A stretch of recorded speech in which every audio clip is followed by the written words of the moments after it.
Entonces, como siempre, con el Ministerio de Bethesda Casa Central, USA, con el pastor Ronald, que estuvo en Argentina hace poco, y nosotros acá en Chile, con el Ministerio de Bethesda Chile. Entonces, estamos viendo las parábolas de enseñanza de Jesucristo y vamos a ver la ceguera espiritual. Lo invito a usted a que podamos leer en Juan 9, 26 al 27. Dice, le volvieron a decir, ¿qué te hizo? ¿Cómo te abrió los ojos? Él le respondió, ya os lo he dicho, ya lo he dicho, Jesús, donde sea, y a mí me abrió los ojos, y sabemos que Dios no oye a los pecadores, pero si alguno es temeroso de Dios y hace su voluntad, a ese oye. Desde el principio nos ha oído decir que alguno abriese los ojos a uno que nació ciego. Si este no viniera de Dios, nada podría hacer. Respondieron y le dijeron, tú naciste del todo en pecado y nos enseñas a nosotros. Y la expulsaron. Y vio Jesús que le había expulsado. Y hallándole, le dijo, ¿crees tú en el Hijo de Dios? Respondiendo él, dijo, ¿quién es Señor para que crea en él? Le dijo Jesús, pues le has visto, y el que habla contigo él es. Y le dijo, creo, Señor. Y le adoró. Y dijo Jesús, para juicio he venido yo a este mundo, para que los que no ven, vean, y los que ven, sean cegados. Entonces uno de los fariseos que estaba con él, al oír esto, le dijeron, ¿acaso nosotros somos también ciegos? Jesús le respondió, si fuerais ciegos no tendríais pecado, mas ahora decís, vemos, vuestro pecado permanece. Jesucristo nos entrega revelaciones sorprendentes, secretos espirituales que muchas veces no son considerados, porque muchos cristianos no escuchan al Señor, no lo escuchan. Es bien interesante, hace un tiempo atrás, cuando yo recién, la mayoría de ustedes conocen a Enrique, que es una persona ciega, no es una persona ciega, y él cuando estaba, porque los procesos de él su situación de ceguera fue profundizándose cada día más. Cuando llegó al paraíso veía todo nublado, pero algo distinguía, y después ya no, perdió completamente. Entonces un día le pregunté sobre su condición, le dije, oye, Enrique, ¿y te gustaría que nosotros empezáramos a orar para que Dios te recuperara la vista? Y él me dijo en un momento me dijo, ahora yo veo más que antes, pero está ciego. Porque muchas veces las personas, teniendo la vista, no ven. Porque eso dice que el peor de los ciegos es todo aquel que tiene la vista no puede ver. Y hay muchos creyentes que no oyen al Señor, no lo escuchan, a lo mejor sienten su voz, pero no responden. Y no entienden, porque el asunto que yo puedo estar leyendo la Biblia, pero no tengo revelación, no paso de solamente no paso de solamente tener un entendimiento superficial, pero hay cosas que son más allá. ¿Cómo es posible que una persona que es ciega vea más? ¿Y cómo es posible que una persona que tiene vista no vea? ¿A qué se debe eso? ¿Por qué una persona que tiene vista no ve? Entonces vamos a ver las revelaciones del Señor y quiero que ustedes pongan atención porque cualquiera de los que está aquí presente ahora, de los que estamos aquí en esta hora, puede estar en una condición de ceguera. Ceguera, somos 10 los que estamos conectados. Puede estar en una condición de ceguera espiritual y estar ciego y no darse cuenta. Teniendo vista no es. El Evangelio es más que salvación.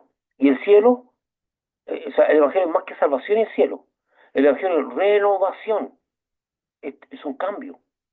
Es el reino y sus leyes. La renovación es el reino y sus leyes. El Evangelio no es solamente salvación. No es que tú te salvas, aceptas al Señor, lo recibes, dice más a todos los que lo conocieron, a los que quieren su nombre, a los que le han recibido. No es más que salvar, porque tú no te mueres. Es muy rara la persona que al momento de convertirse se muere. A lo mejor está agonizando, como el caso del ladrón en la cruz, y se muere, por lo tanto no tiene que vivir más. Pero la mayoría de nosotros hemos aceptado a Jesús y nos queda una vida por delante que enfrentar. Entonces, ¿qué complicación sería que yo reciba al Señor con toda una visión renovada, pero cómo ahora vivo la vida? ¿Puedo seguir viviendo la vida como la vivía cuando estaba en el mundo?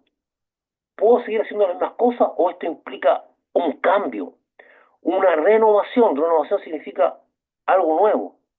Es el reino y sus leyes. Ahora yo he sido trasladado del reino de las tinieblas a la luz admirable de Cristo, al reino del Señor. Y ese reino se mueve por otras leyes, no la ley del mundo. No como yo me desenvuelvo en el mundo, sino que ahora va por otra perspectiva. Entonces, bajo esa visión, las cosas cambian. Las cosas tienen otro panorama. Ya no es lo mismo.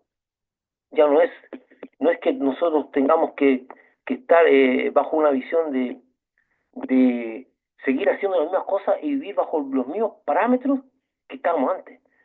Eso ya no es así. Ya no es como que yo quisiera vivir bajo esa misma visión. Por tanto, significa renovación. Tengo que conocer el reino de Dios, tengo que conocer cómo me muevo, porque, porque yo soy extranjero en este mundo y las leyes espirituales que guían mi vida son mayores que la ley de este mundo. Lo que es imposible para el mundo es totalmente posible para Dios. Y usted ha sido testigo en su vida cómo Dios le ha traído sanidad o le ha resuelto los problemas que para el mundo era imposible resolver. Dios lo hace porque está más allá. Por lo tanto, tiene que conocer las leyes que mueven este mundo. El caso de este ciego es una de las sanidades hechas por Jesucristo más llenas de propósito. Porque, como dicen por ahí, el Señor nos da punta sin hilo. No es como nosotros que alguna vez nos tiramos, no. A todo tiene un propósito. Nuestra vida debía ser movida por propósitos. Lamentablemente algunas veces vivimos una vida muy a lo que se dé. No nuestra vida está destinada para propósito. Propósito. Y le voy a recordar algo.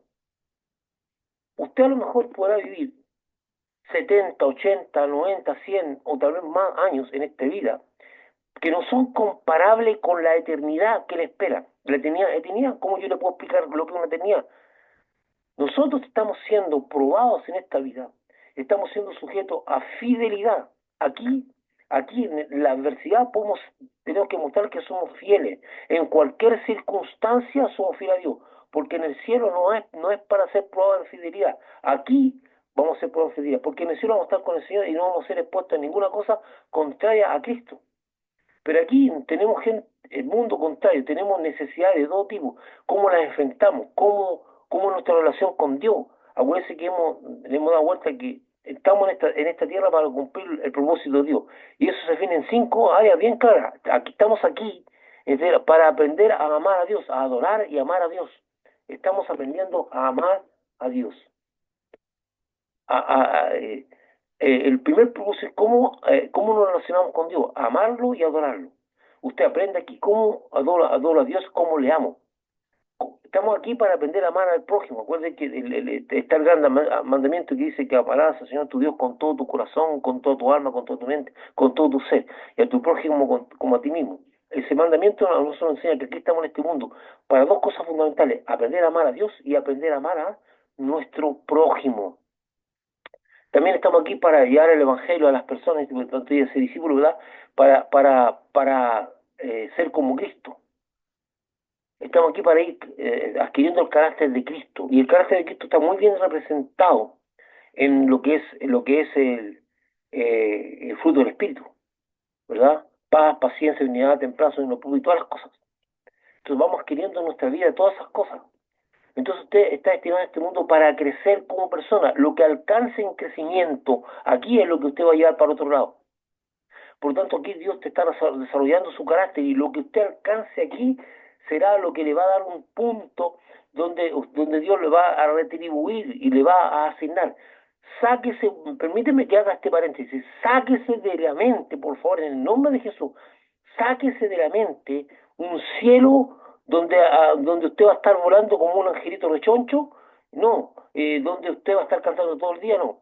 Dios tiene un proyecto, un propósito, Dios tiene una tarea maravillosa asignada a usted cuando usted vaya a estar con Él. Usted no va a estar flojeando, no va a estar haciendo nada, sino que va a hacer cosas que le van a agradar mucho. Fíjese que Dios inventó este mundo, todo lo que hay en este mundo es de Dios. La ciencia, las artes, el ser humano, la sociabilidad, todo eso lo creó Dios, todo. No hay una cosa que no haya creado Dios. Y usted puede ver las cosas grandes, usted puede ver funcionando un automóvil, ver a los mecánicos, ver los aviones, ver la naturaleza, ve la gente que se dedica al estudio de los animales, que la gente que se dedica a distintos estudios, la gente que se dedica al arte. Todo eso maravilloso que usted ve en este mundo, lo que tiene Dios preparado ya es mejor que esto. Solamente imagínese. Y usted va a tener un lugar, en ese mundo. Entonces usted tiene que tener una expectativa de Dios. Entonces el propósito que tiene Dios aquí es que usted se vaya mostrando fidelidad, vaya generando un crecimiento como persona, una forma de que se acerque más a Cristo. Y todo lo que hace Dios tiene propósito, no es al azar. Y su vida, la vida que usted tiene, debería ser ya por propósito. Usted empezaría a tener un ordenamiento muy importante, y yo también, cuando nosotros nos movemos por propósito. El caso de este ciego dice es una de las sanidades hechas por Jesucristo más llena de propósito. Veamos. Esta señal hecha por Jesucristo fue un golpe muy duro a las potestades religiosas que dominaban a los fariseos, porque era un ciego de nacimiento que todos conocían y del cual sus padres daban testimonio del ser así. Y el hecho era absolutamente difícil de negar o de desprestigiar, por lo cual los fariseos interrogaban sucesivamente al ex ciego buscando algo que desacredite el milagro de una persona que nació ciega. Y empezaron, como era un ciego de nacimiento, tal vez si una persona que haya quedado ciego, no, este nació ciego, nunca había visto nada. Imagínense el impacto de esa persona cuando recuperó la vista y empieza a ver. Entonces, es una señal potente, es una señal fuerte. Y ahí todas estas potestades religiosas, porque hay gente, hermano, usted tiene que tener mucho cuidado con el espíritu religioso. El espíritu religioso es algo, el espíritu religioso es una potestad demoníaca. Aunque a usted le cueste creerlo, le cueste creer, existen potestades demoníacas que se especializan en las iglesias. Van a los cultos, están ahí, solamente no pueden permanecer cuando la presencia del Espíritu Santo es muy fuerte, se apartan. Pero normalmente hay potestades que incluso yo le puedo decir que hay iglesias que no están dirigidas por Dios, sino por el mismo diablo.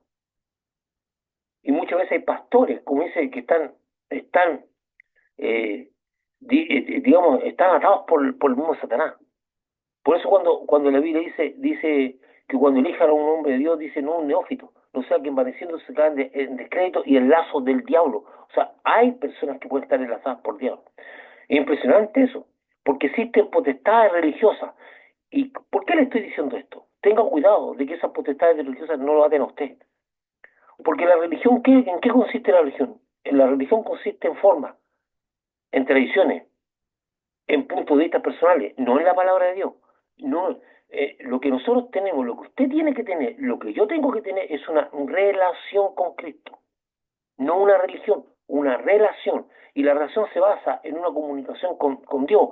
Yo le pregunto a Dios, ¿qué es lo que tú quieres que haga, Señor? ¿Qué es lo que tú, estar con el oído atento para que Él, Jesucristo, me corrija? Muchas veces yo he tenido que considerar mi vida porque leyendo la palabra de Dios me doy cuenta que lo que yo creo o lo que yo estoy haciendo no es lo correcto ante los ojos de Dios. Y tengo que cambiar. O muchas veces mi percepción de la vida de la misma fe no es como lo está planteando Jesús. Tenemos que tener un corazón abierto para que el Señor nos enseñe, porque hay gente en la iglesia que es inenseñable, cree que lo saben todo, y hay gente en la iglesia que también, o dentro del cuerpo de Cristo, que tampoco quiere cambiar, aunque usted no lo quiera, no, están como están. Muchas veces esas personas practican la mentira, el engaño, no, pero para ellos es un medio, es un método. No, no, no. O sea, Jesús está produciendo un cambio en nosotros. Hay personas que se sienten felices de ser gruñones o ser así, no, yo soy así. No, porque no es que tú seas así. La pregunta es cómo quiere Dios que tú seas. Entonces tú entras en rebeldía con Dios. Porque si Dios está haciendo un cambio en tu vida y tú no quieres ese cambio, entonces ¿qué es lo que está pasando? Que entras en rebeldía con Dios. Porque Dios sí quiere cambiar. Dios quiere cambiar tu vida. Entonces tú no puedes ser rebelde. Si Dios te está cambiando tu vida, porque tú entras en rebeldía con Dios. No tendrías por qué hacerlo. Entonces ahí empiezan muchas cosas, muchas veces las situaciones complicadas y problemáticas que mucha gente no entiende. que Dios quiere cambiar nuestras vidas y muchas veces no lo dejamos, no dejamos que el Señor cambie nuestras vidas. ¿Por qué? Porque nos gusta estar o ser como somos. Y esto no se trata de ser o que tú seas como tú eres. No, no se trata de eso. Se trata de ser como Dios quiere que seamos, no como tú quieres ser. Es como Dios quiere que seamos. ¿Cómo es que Dios quiere que seamos? El Señor es el que determina lo que Él quiere que seamos, no nosotros. Entonces yo le digo a usted, tenga cuidado cómo visualiza las cosas. Tenga cuidado de qué manera usted está visualizando. Si Dios quiere cambiarlo, deje que Dios lo moldee. Pero escuche la voz de Dios, porque si usted se siente que es perfecto, que no tiene nada que cambiar, ¿usted cree que Dios va a poder trabajar en su vida?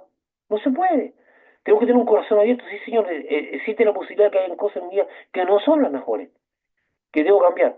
Y también no es porque siempre lo hice, no, aquí no se trata de porque siempre lo hice, se trata de qué es lo que Dios quiere que hagamos. Entonces, vamos a ir viendo. Dice, esta fue una señal potente. Tenga cuidado del espíritu religioso, porque el espíritu religioso puede agarrar a cualquiera. El religioso de la iglesia tradicional se adapta y es formalito y es de todas las cosas que tienen que ser en un orden que la gente estableció, cualquier cosa que esté fuera de ese orden. De hecho, para que usted lo vea en muchas iglesias, aplaudir una canción era algo casi pecaminoso. Para que usted sepa, en años atrás en una iglesia el único instrumento aceptable era el órgano y el piano era considerado un instrumento de los bares y la guitarra era considerado un instrumento del folclore chileno, de la parranda y de todo eso. Pero resulta que usted, escuche esto, el diablo no es creador, el diablo no creó nada, el diablo no es creador, no puede crear una persona, ni nada de este mundo lo ha creado él. Él toma las cosas de Dios y las distorsiona. Cuando usted dice que algo es del diablo, usted está yendo contra Dios. Porque el diablo no puede crear nada. Él no ha creado nada, pero él puede tomar las cosas de Dios y distorsionarlas. No le atribuya al diablo creación. Si hay un instrumento, ese instrumento, no, es que este instrumento es del diablo. No, no, del diablo no lo creó. Pero puede usar un instrumento para propósitos que no son dignos del Señor. Pero tenga cuidado, lo vuelvo a insistir. Otra cosa que es importante que usted sepa, cuando usted entregó su vida a Cristo, pasó del reino de las tinieblas a la luz de Cristo, al reino del Señor. El señorío, el que está señoreando su vida, es Cristo. Usted está en el reino de Cristo, por lo tanto, usted está bajo el señorío de Cristo, no el señor del diablo, no el señor del diablo. Por lo tanto, cuando usted le dice, no, es que el diablo me hizo esto, es que usted está diciendo que el diablo tiene potestad sobre usted, por sobre el Cristo. No, no, no. Dios puede usar a Satanás para cumplir propósitos en su vida, como lo hizo con Job. Pero Job no le perteneció nunca al diablo. De hecho, recuérdense lo que dice Dios le dice, no has considerado a mi siervo, a mi siervo Job. A mí, ¿de quién era? De Dios, no del diablo. A mi siervo Job. Por lo tanto, entonces ahí el diablo pide permiso a Dios para hacer algo contra Job.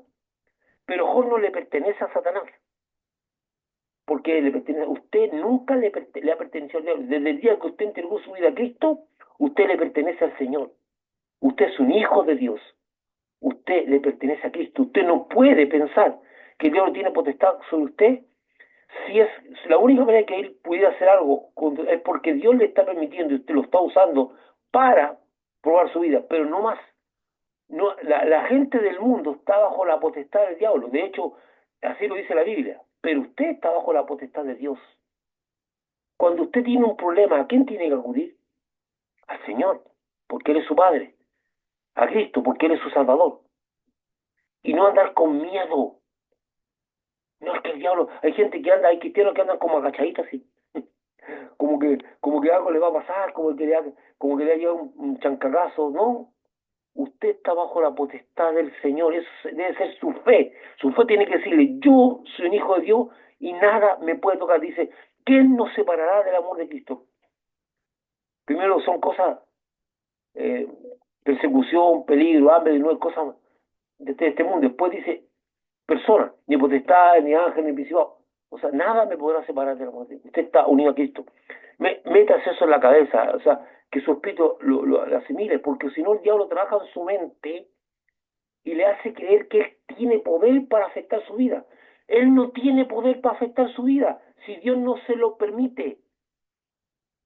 Por lo tanto, usted tiene que ir a aquel que tiene el poder, que es Dios. Usted es un hijo de Dios.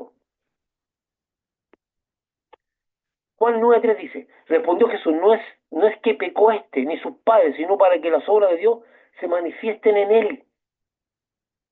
Puede estar la discusión de los apóstoles, porque ellos asumían que las desgracias que tenía la gente, las enfermedades o los defectos físicos, eran un pago, porque la Biblia dice que en algunas partes decía que el pecado iba a pasar de generación en generación, ¿verdad? Hasta la tercera generación. Entonces los apóstoles, en su limitada visión espiritual, le dicen a Jesús, bueno, ¿quién pecó esto? Sus padres, porque está ciego, nació ciego. Entonces Jesús dice, no se trata de esto, sino que para que las obras de Dios se manifiesten en él, Dios está usando a este varón para mostrar el poder que tiene y lo que está haciendo. Digamos, el primer propósito es la respuesta extraordinaria que se da a las condiciones adversas que a las personas le ha tocado vivir. Porque muchas personas tienen condiciones adversas. Acuérdense ustedes de este joven, el Nick Popovich, que nació, ¿te acuerdas que nació en una condición de sin pierna ni mano? Y que muchas veces yo le he mostrado el video a usted, donde él en un momento intenta suicidarse porque no ve nada, hasta que él puede visualizar el propósito de su vida. Y Dios lo ha usado para bendecir a tanta gente. Y él dice, qué bueno que nací así, porque si no, no hubiese podido bendecir. O sea, cuando tú puedes ver en tu condición el propósito de Dios, tú eres bendición, tú vas a ser de bendición, no importa.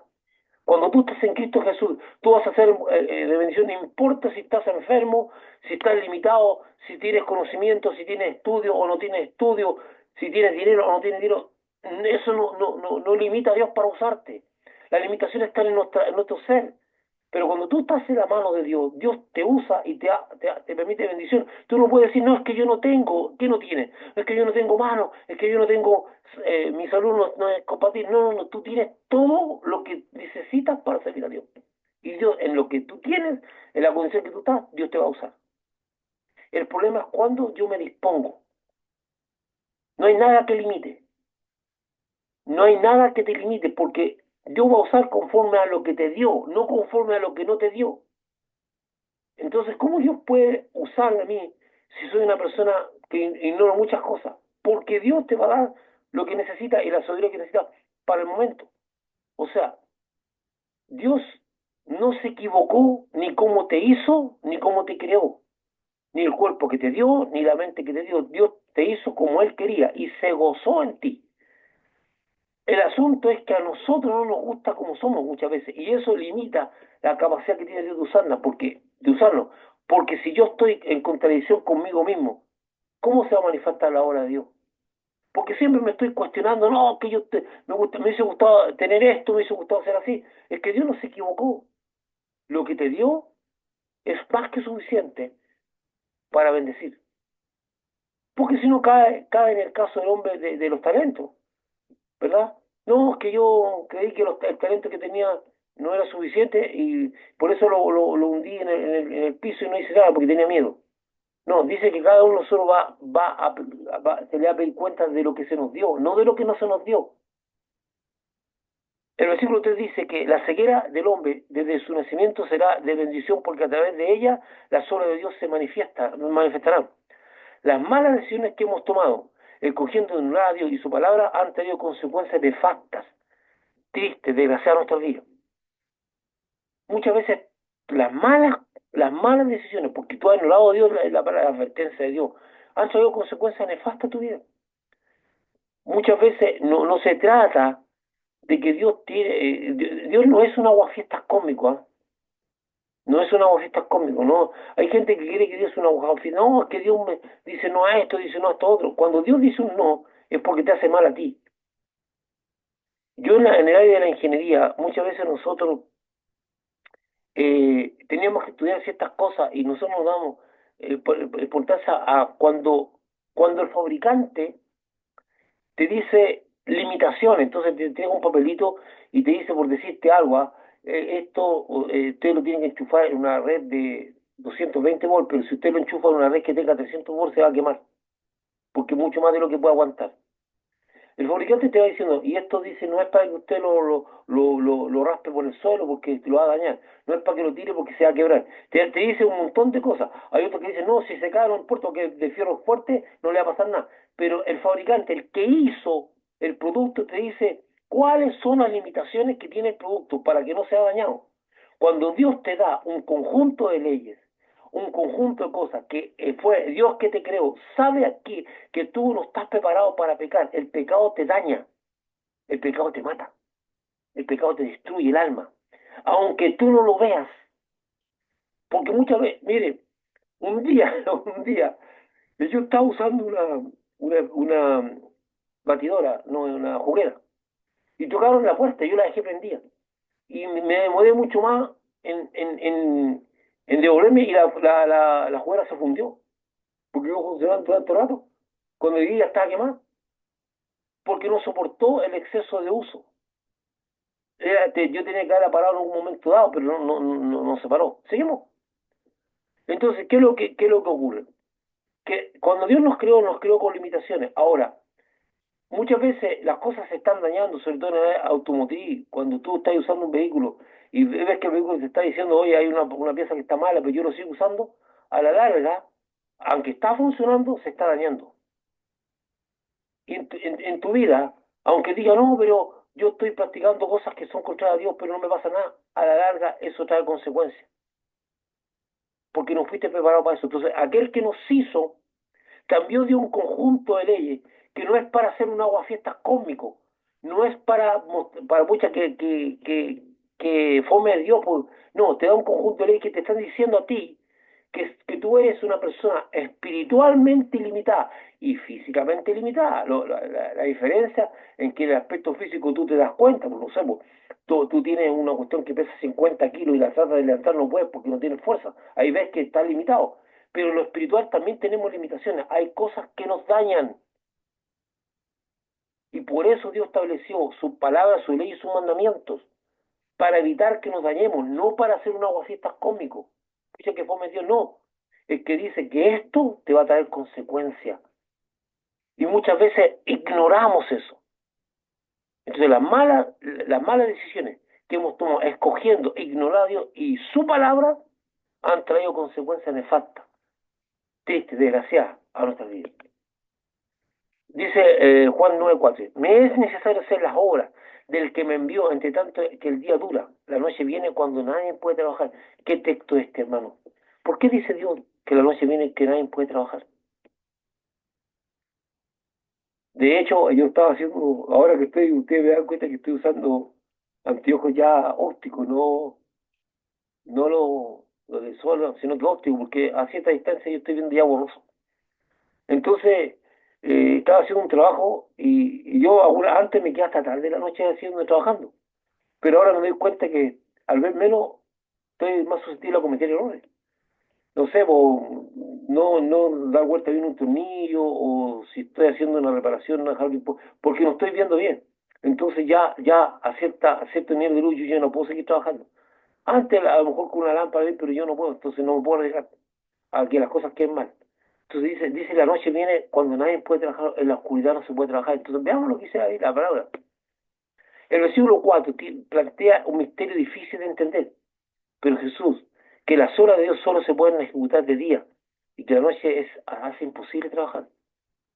No lo digo yo, lo dice el Señor, dice así, viene a hacer las obras del que me envió, entre tanto que el día dura.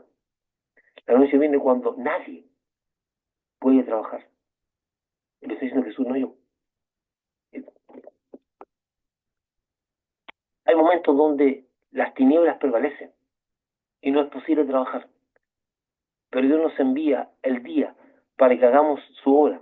De esta manera podemos entender que hay momentos donde no vemos el fruto deseado Jesús es la luz del mundo. Y que, por ejemplo, un caso práctico, un caso práctico. ¿Se acuerdan que cuando vino el famoso estallido social que va a una cuestión más delincuencial que nada por las cosas que pasaron? ¿Se acuerdan que la gente estaba muy convulsionada, estaban llenas de cosas extrañas en el corazón?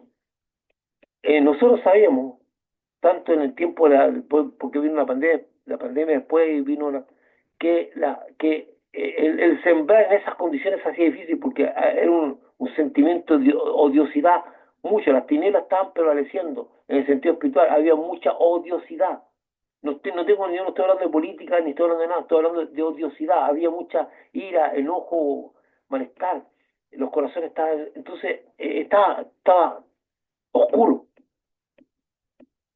y trabajar en esas condiciones, incluso hasta los creyentes los pueden agredir y todo, porque en ese instante había oscuridad, estábamos de noche, pero la noche no es eterna, la noche se disipa. Dice, me es necesario hacer las obras de Dios. Mira, hermano, la luz está prevaleciendo en tu vida, entonces haz la obra de Dios. Dice que hay momentos donde las tinieblas prevalecen y no es posible trabajar, pero Dios nos envía el día para que hagamos su obra. De esta manera podemos entender que hay momentos donde no vemos el fruto deseado. Jesús es la luz del mundo. Y a todo esto, aunque usted no lo vea, Dios está obrando. Y usted va a ver el resultado de la obra de Dios. Dice Jesús, mi Padre trabaja, yo trabajo. Y el Señor no para. O sea, que usted no vea lo que está haciendo Dios no significa que Dios no está haciendo nada. Por eso su fe tiene que estar ahí presente, siempre.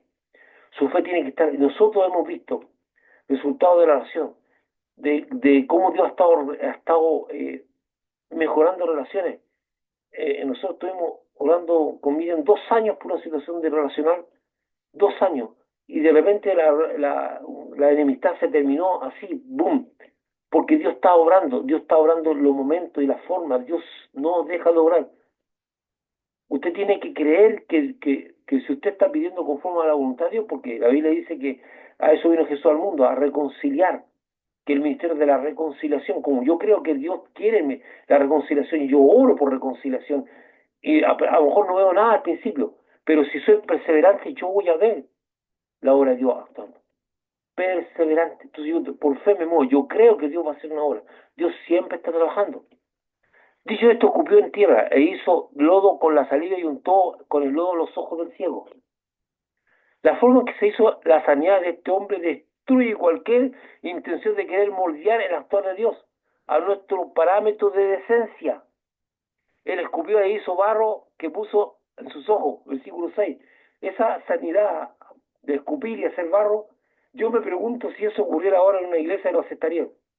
Oh, qué asqueroso, ¿qué se cree este? La forma de Dios. Por eso, usted tenga cuidado.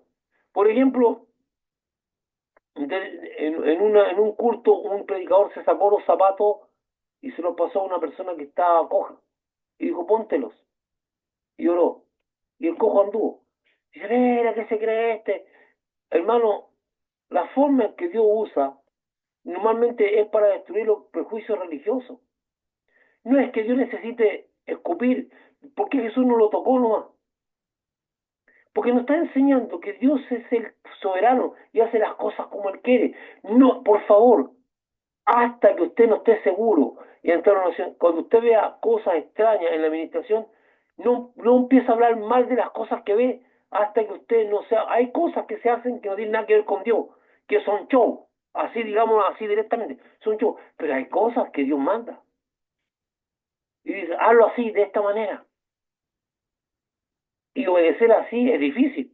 Como ministro, que Dios me diga, mira, ¿sabes qué? Yo quiero que te saque la chaqueta y se la vas a tal persona y yo les pone, chuta, yo me siento incómodo porque yo estoy formado de una forma más tradicional y ya eso ya me incomoda. Pero si yo obedezco y Dios obra, usted no hable mal de cosas que no sabe. Cuando tenga duda de algo, de un ministro que está todo, usted va a su cuarto y le ora a Dios y le dice, Señor, Lo que está haciendo ese hombre es tuyo, pero no hable mal de lo que no sabe. Porque los creyentes tienen la costumbre de empezar a hablar mal de las cosas que le incomodan. No, es que ese hombre no es de Dios, que esa mujer no es de Dios, que son del diablo. Tenga cuidado, porque la Biblia dice que el pecado de blasfemia contra el Espíritu Santo es atribuirle al Espíritu Santo las obras del diablo o al diablo las obras del Espíritu. Tenga cuidado. Sea muy prudente en su boca y en su lengua, no hable de más. Cuando tenga duda, ¿a quién tiene que acudir? A Dios, pero no empiece a hacer comentarios que no corresponden. Se lo dice una persona que ya pasó por eso. Me costó mucho entenderlo y ya cuando lo entendí yo antes era de boca suelta. Cuando algo me parecía mal, ¡pum!, disparaba. Pero no me puedo quedar siempre en lo mismo. Yo me siento un poco más contento que en algo he crecido. Y ya trato de evitar porque ya aprendí que no puedo hacer comentarios que no corresponden. De hecho, cuando Lucas Rojas vino acá a Chile, yo le dije a usted que él era una máquina de hacer milagros y por alguna razón le caí bien. Como, y me empezó y me llamaba así y me decía, se va a ver, me decía. Y de repente yo veía que había una persona que entró al templo y de repente le ponía a las dos piernas, lo sentaba y le tiraba y se notaba que una piernita era más corta que otra. Y él empezaba a orar y de repente la pierna empezaba a hacer así, así, así, empezaba a saltar y se empezaba a alargar y quedaban los dos iguales. Y ya el hombre salía caminando bien con la persona. Y otras cosas y otro tipo de milagros, ¿verdad? Por ejemplo, en un culto estábamos, me acuerdo, nunca me voy a olvidarme, en un culto estábamos y vi una manifestación demoníaca tremenda, pero tremenda, una persona que de los que estaban ahí, estábamos hablando en un retiro, y la persona se descontroló totalmente, y ahí saltaron todos los gurús, digo yo, gurú, a hacer un machitún para liberar a la persona.